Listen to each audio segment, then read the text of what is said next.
Thank you. It is a pleasure to be here today and interact with everybody on what I feel is a very important topic, and that's Agile GRC. So just to frame a few things from my point of view, even before we begin, everybody in this room is doing GRC already. Whether you call it GRC, ERM, forbid Gartner's IRM, which I don't really care for, whatever, you might not even have a name for it. But every one of your organizations, you have some approach to governance, risk management, and compliance today. And the question is how effective and efficient and agile it is. So it doesn't matter if you use the label GRC or not. The truth from my perspective is you're doing GRC in some form or fashion. It could be these disconnected silos. It could be structured and integrated. But everybody's doing GRC already. The question is, how do we make it better in the organization? And then let's also talk about technology. We talk about GRC technology and GRC platforms. Well, from my point of view, GRC is something organizations do. It's not something they buy. We govern the organization. We manage risk. We comply with laws and regulations. Those are activities of the organization.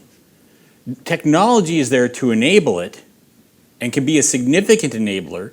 And that technology makes things more efficient, effective, and agile. But GRC, in its pure concept, is something organizations do. It's not something they buy. I get frustrated when I get the call from the organization that says, we just bought GRC, now come and tell us how to do GRC. That's putting the cart before the horse. What are you doing today, and what are you trying to change and get to? And then why did you select technology? What purpose was it to get you there? You don't buy technology thinking it's going to give you GRC. You're doing GRC in some form. What do you need to change and improve to make it more effective and efficient and agile? Technology's got a critical role.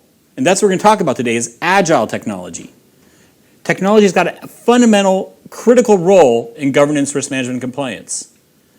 But by itself, it is not governance, risk management, and compliance. It takes strategy and process and activities to govern the organization, manage risk, and comply with laws and regulations. That's my background information as we move into this, the rise of Agile GRC in a dynamic and disruptive business landscape. So in that context, last month I had a paper published by the Institute of Risk Management here in London in their Enterprise Risk magazine called Navigating Chaos. And that's what organizations are under right now, is trying to navigate and manage a lot of chaos. A changing dynamic regulatory environment, laws, regulations, enforcement actions.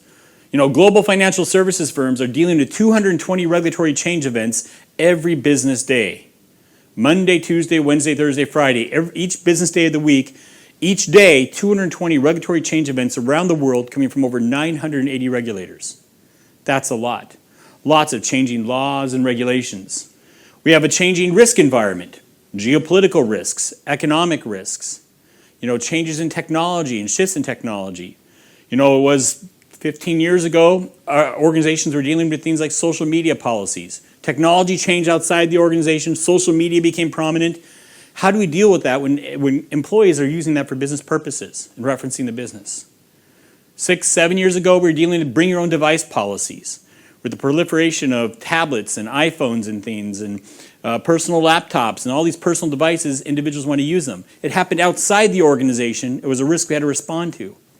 Now we have to deal with things like the Internet of Things, where the microwave in the break room is connected to the internet for some reason. And it could be the next exposure of personal data and GDPR violation to the organization. It gets even worse. It could be that home office worker, or even worse than that, that contractor or consultant that's working for your organization. It could be in their home office, and the blender in their kitchen has a security vulnerability which could be compromised, and thus maybe compromise a laptop with all that EU citizen data on it with GDPR information. I'm not kidding. My wife and I upgraded our Vitamix blender this past summer at the Wisconsin State Fair in the US. We upgraded our blender. Our blender is connected to the internet. I can program my blender with my iPhone and have different settings for shakes and soups and all this stuff. If my blender has a security exposure, or some type of Trojan horse or bug on it, it could expose, my home network where I have my laptop and I work from my home office with the client data on my laptop. That's navigating chaos. That's the challenge that we're under in today's modern business. Managing changing laws and regulations, changing risks, but also a changing business environment. As strategy changes, how does that impact risk and compliance? As we grow operations in certain parts of the world that might be known for bribery and corruption, or child labor or forced labor issues, that's significant. As we change processes, or as employees change, new employees come into the organization, they change roles in the organization. We have things like inherited rights issues, where employees that have been in the accounting department for 20 years have godlike powers on the ERP systems and the accounting systems. Because they move from one role to another and they have all this access. Did that new employee that came in, were they aware of the policies? Did they read the policies? Did they acknowledge the policies? Were they trained on the policies? Sally that moved from sales to accounting, is she aware of the accounting policies in her new role? And then you have third-party relationships, which I just characterized with the Internet of Things. But I was just dealing with a large global automobile manufacturer just a month ago. And their challenges are, with their enterprise risk program, they're looking at their risks. And 20 years ago, these risks were all inside risks, with traditional brick and mortar business. And they're looking at the range of their risk portfolio, then the risks they manage for enterprise risk of this global automobile manufacturer, and they're saying these risks apply across extended business. Those contractors, consultants, temporary workers, outsourcers, service providers, brokers, agents, dealers, intermediaries, suppliers, vendors, they all impact these risks that we just thought were internally now. How do we manage an enterprise risk program across all these third-party relationships? And their exposure is our exposure. That's significant. I'm interacting with one global financial services firm here in Europe. They're looking at having every individual in their data center. Now, if you look at a global bank's data center, most of the individuals there are not employees.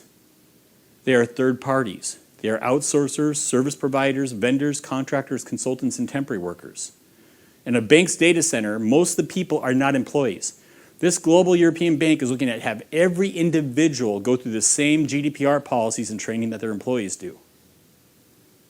That's challenging. And then you have mergers and acquisitions. How do we deal with that and keep managing all this chaos of risk and regulations and things in a dynamic environment where there's mergers and acquisitions? Organizations are struggling there. I often referenced in my policy management workshops, and I'll be teaching policy management tomorrow in a workshop here at the Metric Stream Conference, but I referenced how one healthcare organization in North America, that over 20 years they've acquired 30 hospitals, now have 18,000 policy and procedure documents. And they're trying to consolidate and manage that. I thought that was a lot. Now, in my policy management workshop in New York a couple weeks ago, I had another healthcare organization say, we can beat that. We have 21,000 policies and procedures because of all the mergers and acquisitions. And we're trying to bring that down to 5,000. One global bank that after the whole downturn in 2008, 2 years later found out they had 300 different credit risk policies. I can go on and on. There's one large insurance company, 24,000 employees I'm interacting with. They're at the final stages of their RFP looking at 2 different solutions. They have 20 different policy portals across their organization. All of this is significant and a challenge in their organization. And mergers and acquisitions add to this. And they add to the chaos.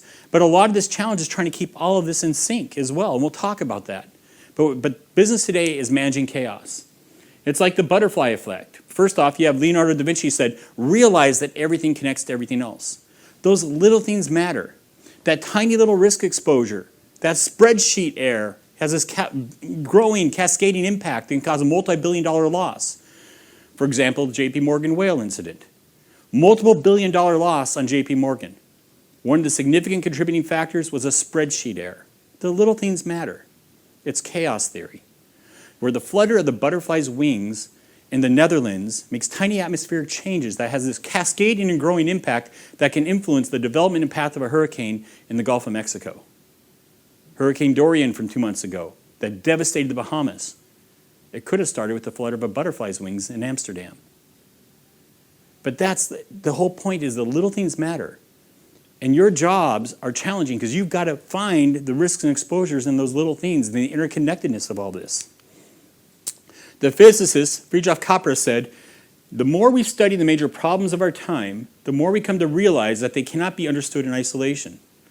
They are systemic problems, which means that they are interconnected and interdependent. Here, the physicist was talking about biological ecosystems and the interconnectedness of ecosystems that we see so much right now with climate change and things like that. But it applies so well to business today, that our risks and compliance and controls in the changing dynamic business environment are all interconnected. And we have to see those relationships and how they intersect. I often use this analogy in most of my presentations of the Titanic. Captain E.J. Smith said, "I never saw a wreck and never have been wrecked. Nor was I ever in a predicament that threatened to end in a disaster. I cannot conceive of any vital disaster happening to this vessel." Overconfidence in the ship's design.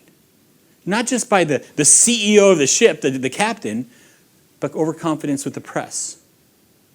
The front page of the newspaper said the Titanic was unsinkable, yet it sank on its maiden voyage. What went wrong? It was a multifaceted risk environment, just like you operate in a multifaceted risk environment. There was overconfidence by the CEO in the outside world, too big to fail. You know, how often are our CEOs saying, "We hire good people. Those risks, we don't need to worry about those." You had to push to get across the Atlantic quickly to show its speed and power of the day. How often is business being pushed so fast that we can't manage the risk? There's external environmental risks bearing down on the Titanic, just as each of your organizations operates not in a bubble, but in an external environment. You got changing laws and regulations and geopolitical risks and economic conditions and things you have to react to. The Titanic had external environmental risks bearing on it. It happens in 1912. There's already some type of climate change happening, and the northern Arctic ice shelf is breaking up. And added to that, the tidal moon poles of January, February, March 1912 were of a more significant nature, causing more hazards of icebergs in the shipping lanes than were normally there, because the tidal moon poles are bringing them into the shipping lanes, more icebergs. Just as your business operates in an external risk and regulatory environment, and you have to keep up with that. Health and safety risks. A lot of our organizations have health and safety risks, whether you're in petroleum or manufacturing or many other industries. There wasn't a proper number of life preservers and lifeboats for the number of passengers on board.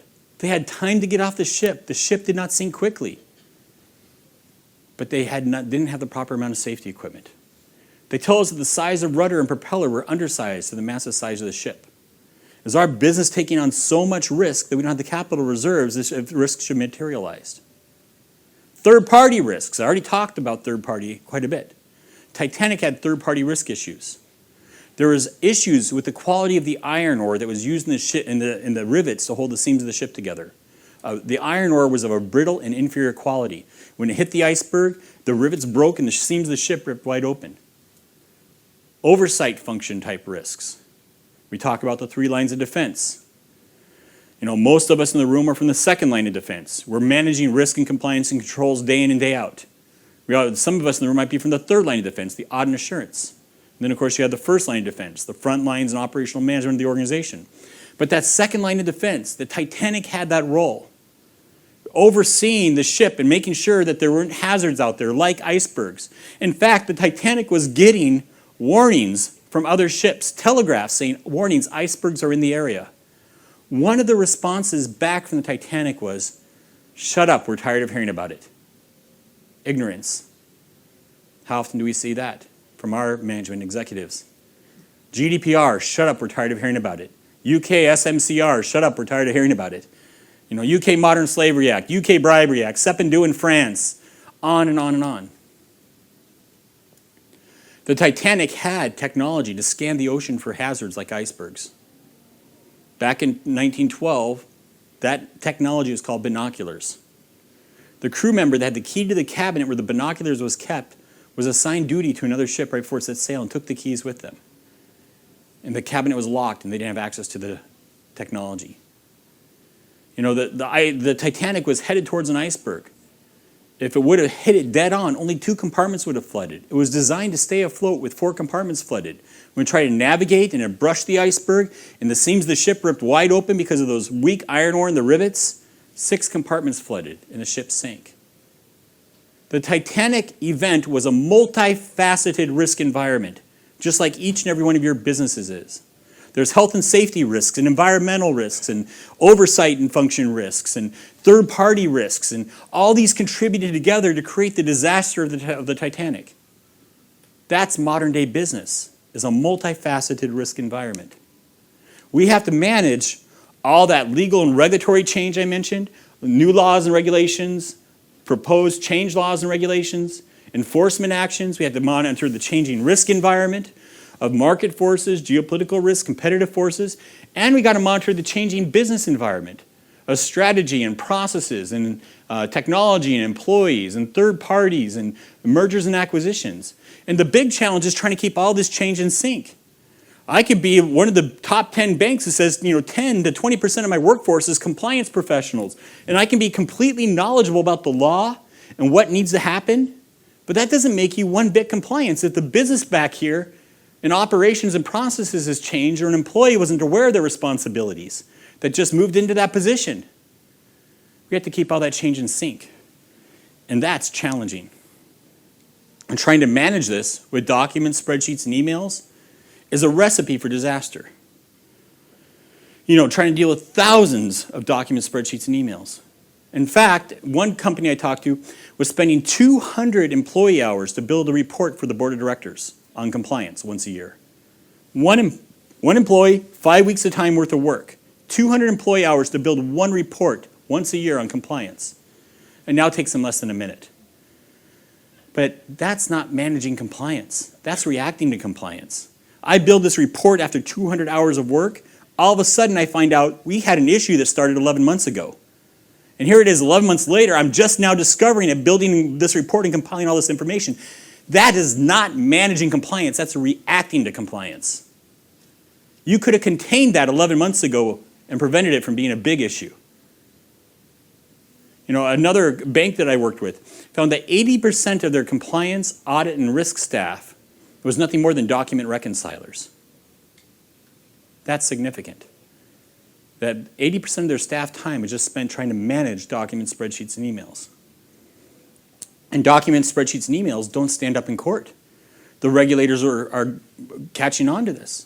We want to see a complete system of record on what was assessed on what date and time. Who did that assessment? If somebody came back 3 weeks later and changed an answer, who changed the answer and what was changed? Date, timestamp. Documents, spreadsheets, and emails don't get you that type of information. But then there's GRC technology, and we'll talk about different phases of GRC technology. And there's older technology out there that hasn't, where the solution providers haven't invested in updating their interface and data architectures and things like that, where it takes a lot of time and effort.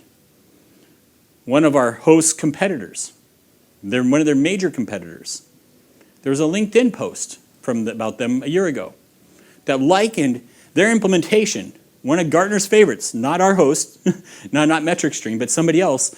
There was a LinkedIn post that said, our implementation of this solution was like the lyrics of the song Hotel California. They were basically stuck and cannot get out. But after $500,000 in software licensing, $2 million in implementation, 3 years later they're getting some basic functionality working. That's not agile, as we talk about agile software, Agile GRC. How do we address this? How do we look for technology that enables governance, risk, and compliance processes to make them more efficient, effective, and agile, that allow us to see the tree as well as the forest, that individual risk and the interconnectedness of risks and controls in the environment? Now, I'm told by a lot of people in my workshops and presentations, they love this slide. But I'm also told by 2 large global banks that says, this is good, but it's not accurate. In our environments, we've got to see the leaf as it connects to the branch, and the branch as it connects to the tree, and the tree as part of the forest. It's not just about, the tree and the forest. Just like that, they pointed back to that Titanic scenario. 2 different banks, 2 different workshops said the same thing. That we've got to get down to the details. It's those small interconnectednesses of risk that we've got to be able to see and manage in the environment. And that's our challenge. And that's what's exposing the organization, is we got to see the details.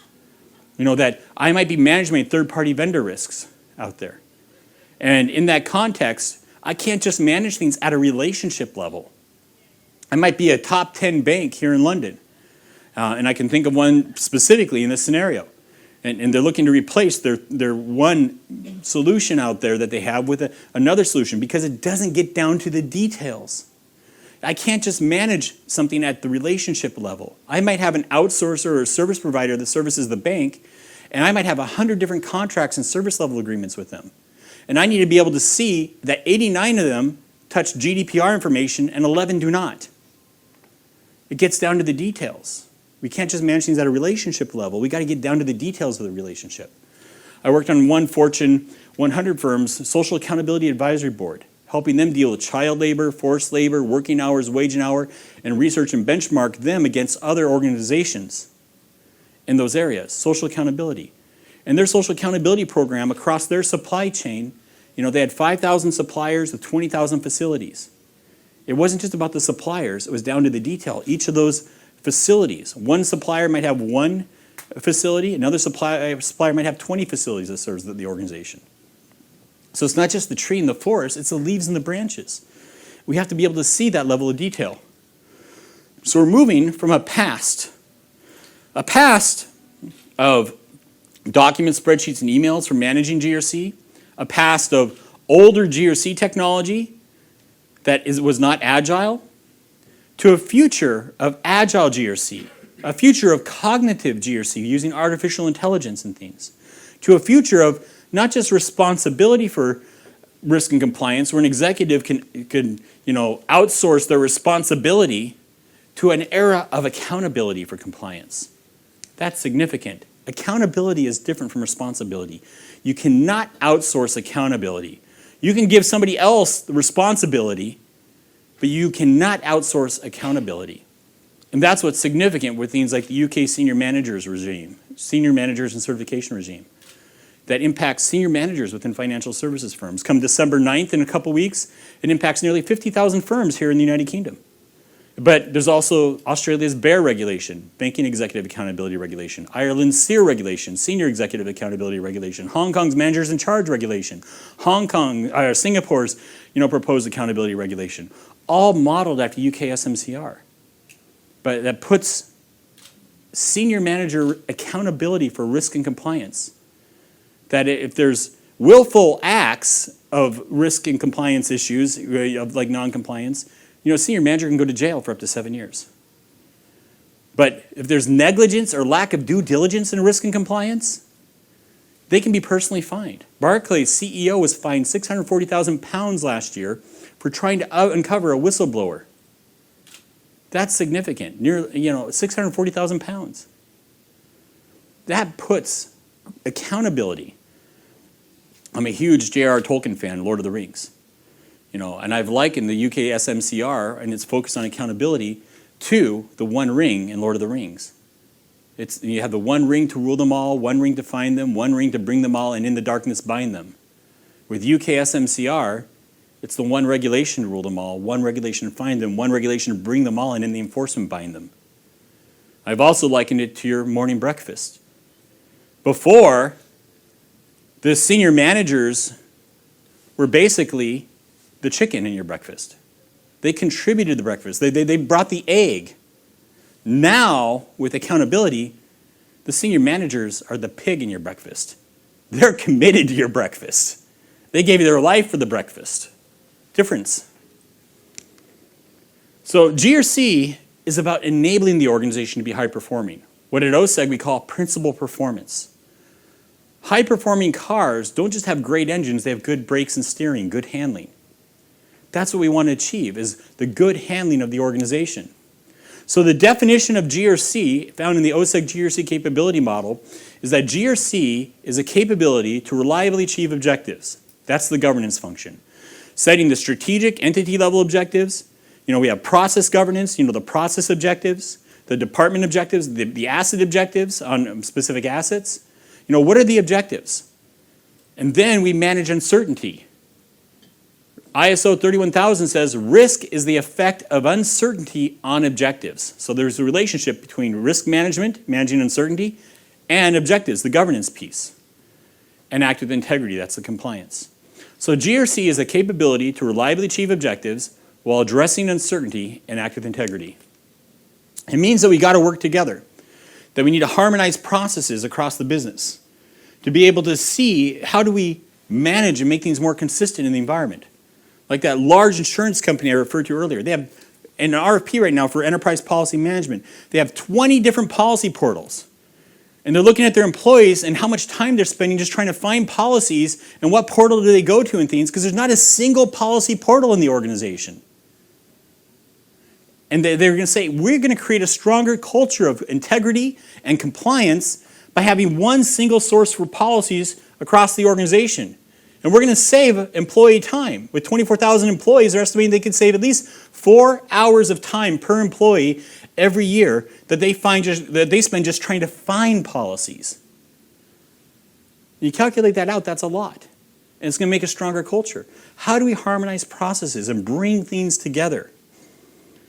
It means we have a top-down approach where we understand our overall strategy for GRC. We define our processes, our policy management processes, our risk management processes, from risk identification to risk assessment to risk treatment, our incident case issue investigation processes and reporting, regulatory change processes, compliance assessment processes. We define our consistent processes and approach, and then we select the information, architecture, and then technology that supports that brings this together. But the focus is to have a solid information architecture where we can understand what are objectives, strategic, department, process, asset level objectives. What are our risks to those objectives?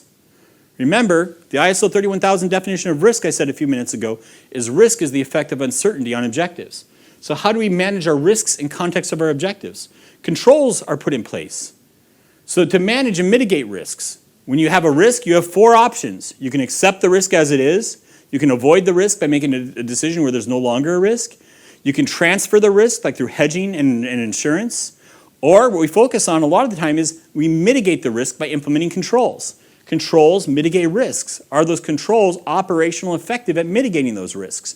Controls also help us reliably achieve objectives. Could you imagine accounting processes or manufacturing processes without controls?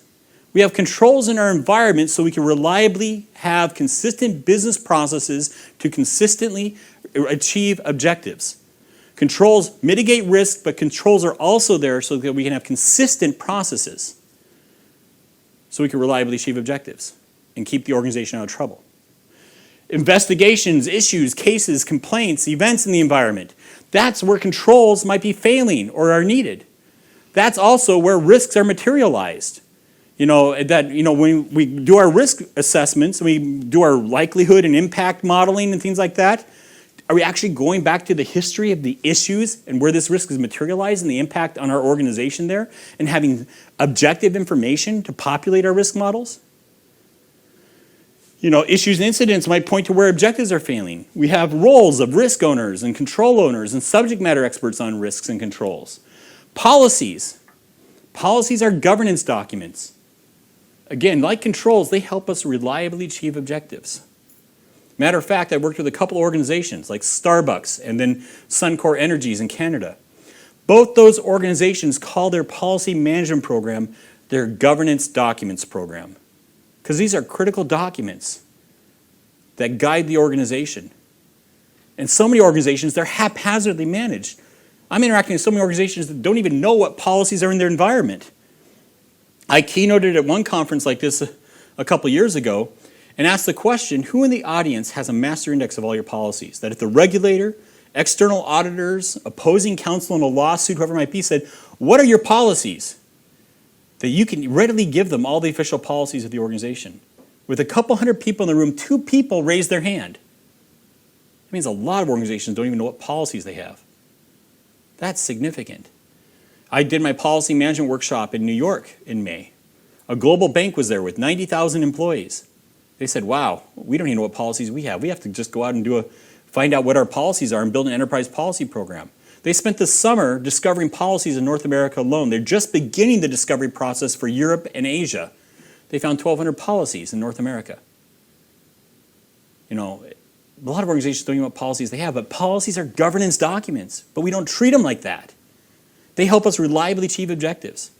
Can you imagine your accounts payable process, your procurement process, gifts and entertainment processes, manufacturing processes, sales processes without policies? The organization would be going in every direction.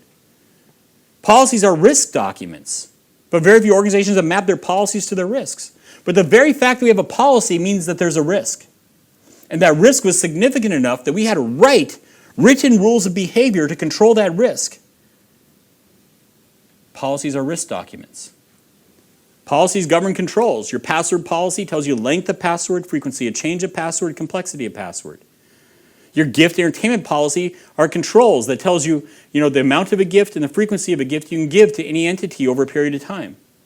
Your credit risk policy, there's controls that says the amount of credit and what is expected for a credit score that you can extend credit to. Controls in your environment. Issues, incidents, cases, investigations are where policies have been violated. And if we can link these together, we get insight. Are we hiring bad, wicked, evil people that want to do bad things? Maybe. But most often people find out that, oh wow, the reason why we have so many issues and incidents and cases and investigations on this policy is people weren't aware there's a policy. We're not hiring bad people. We have a bad policy program and people need to be trained. Or maybe it was ambiguous, or maybe you have a manager problem. Some manager saying that policy doesn't apply to them when it does. And as obligations and regulations change, how does that impact the organization and its risk and policies and controls? The whole point here is if you're trying to manage this in siloed technologies or documents, spreadsheets, and emails, it takes you 200 hours to build a report. And you're reacting to compliance and risk, not managing compliance and risk. But if you could see this integrated information in relationships, that's where you're proactive and agile. You have higher quality information, you optimize your processes, you can better allocate your capital to where your risk exposure is the greatest, improve effectiveness of your program, protect the reputation and brand, and reduce costs, make things more efficient. So GRC technology, a history of GRC. From GRC 1.0 to GRC 5.0. Now, we've been doing governance, risk, and compliance since the dawn of business. We didn't need to have all of a sudden technology called GRC technology to all of a sudden have technology for GRC or even have GRC. GRC has been happening since the dawn of business, and there's been some form of technology.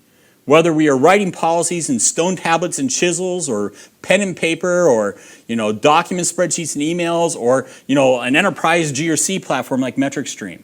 That's all forms of technology. But the GRC market for technology itself was first formulated in February 2002. I know that date well because I was the analyst. I spent 7 years at Forrester, and I'm the one that created the GRC market for technology.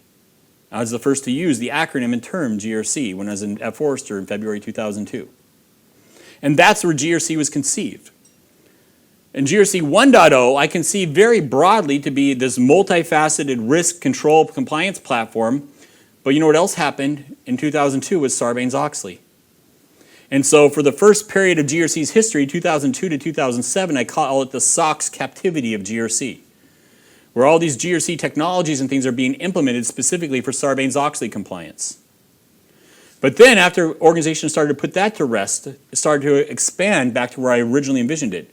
An enterprise view of GRC, where this platform can manage multiple risks and compliance initiatives and controls and see these relationships like in that diagram I just had.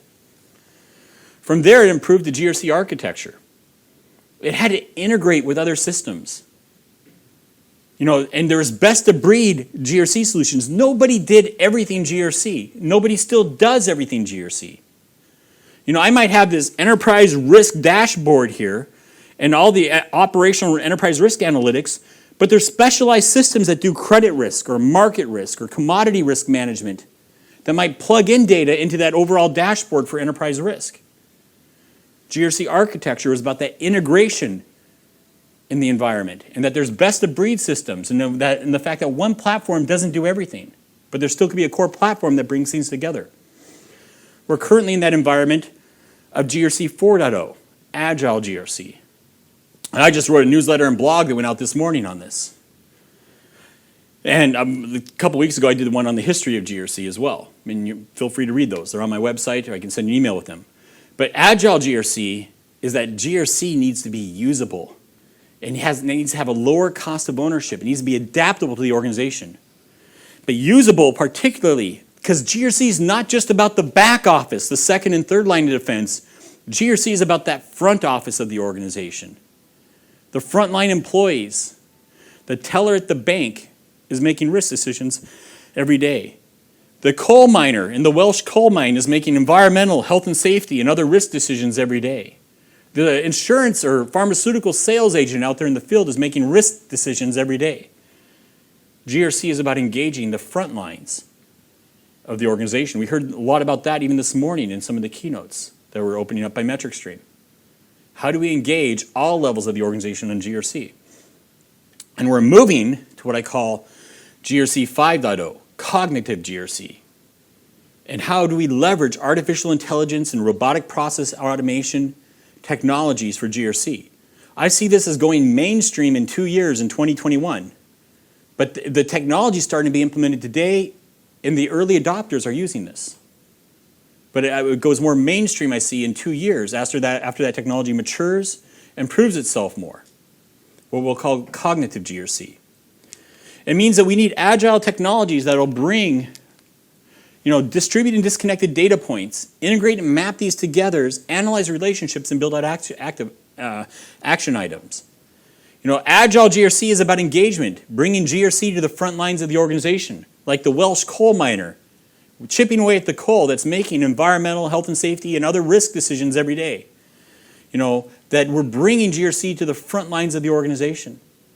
I just did a whole series of my policy management workshops across Europe, in Amsterdam and Stockholm and London, and in both the Stockholm and in London, one of the women's clothing retailers was at each of those, same organization, different people attending the workshop, and they showed how their policy and training application was on their mobile phone, so that all retail store employees had access to policies and training right where they're needed in their environment.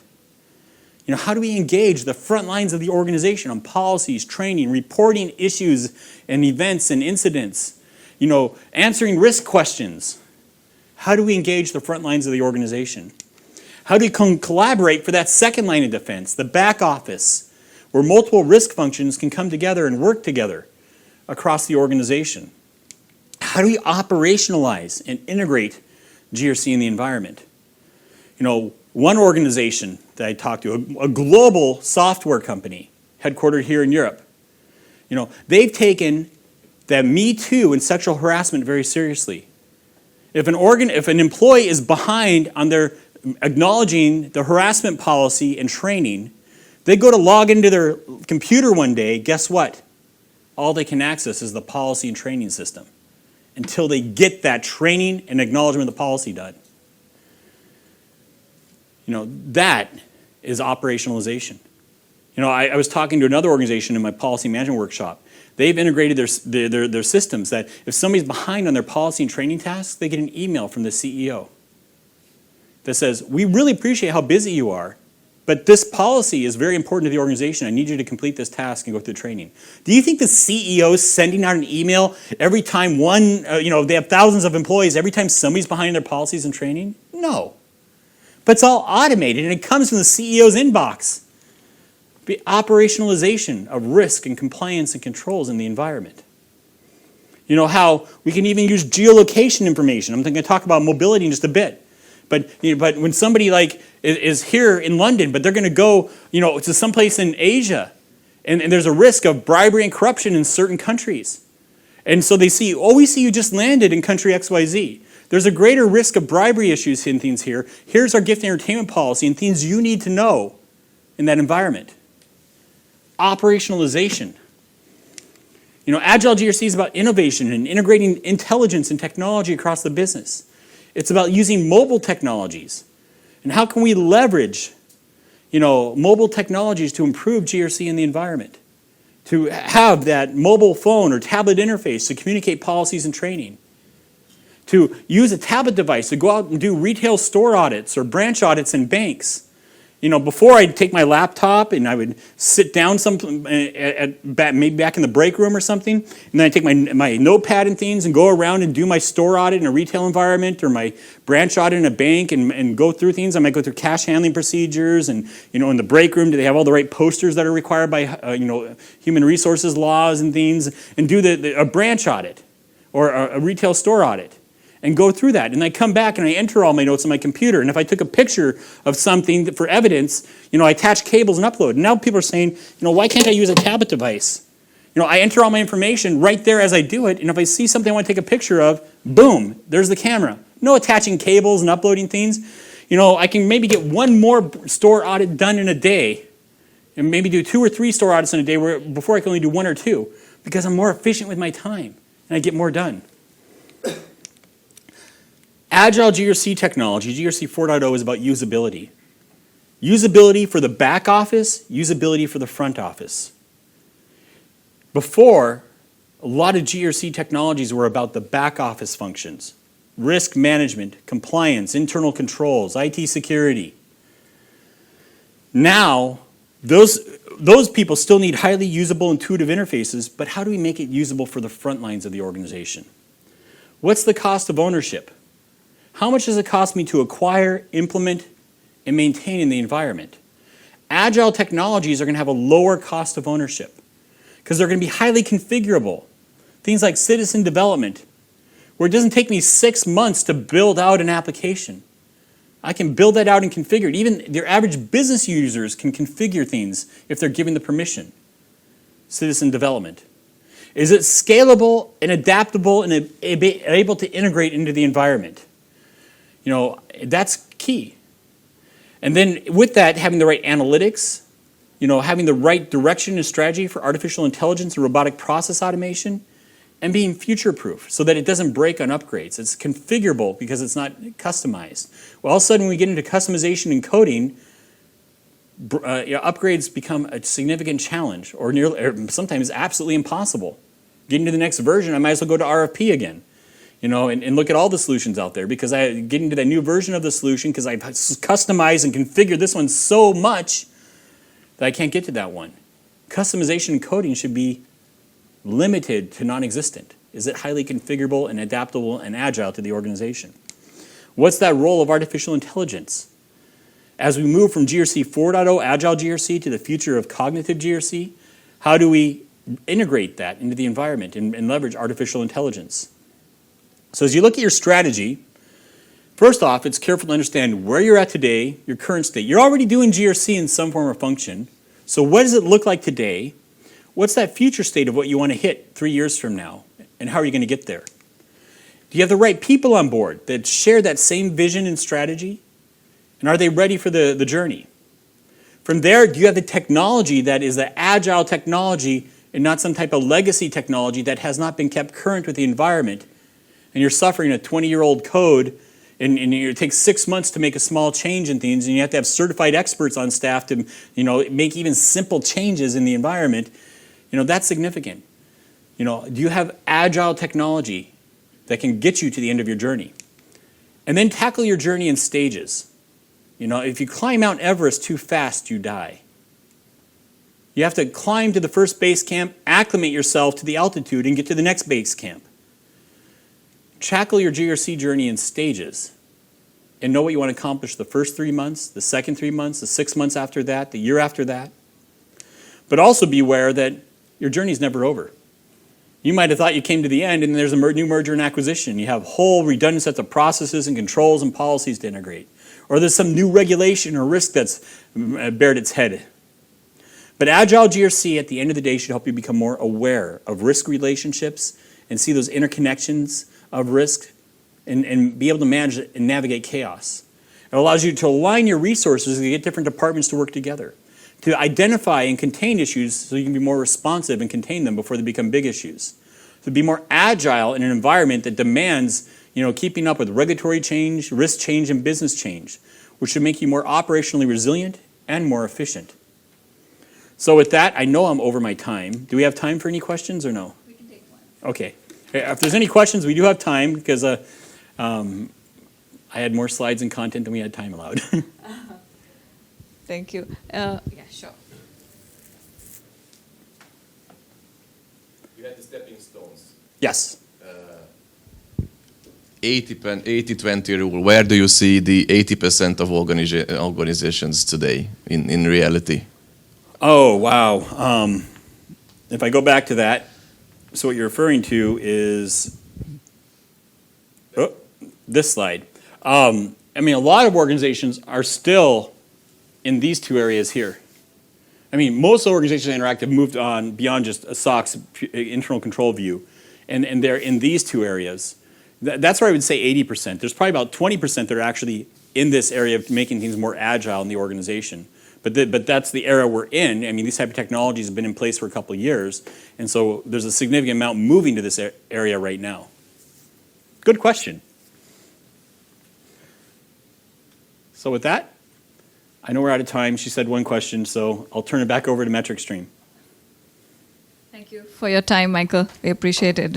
Thanks for the presentation.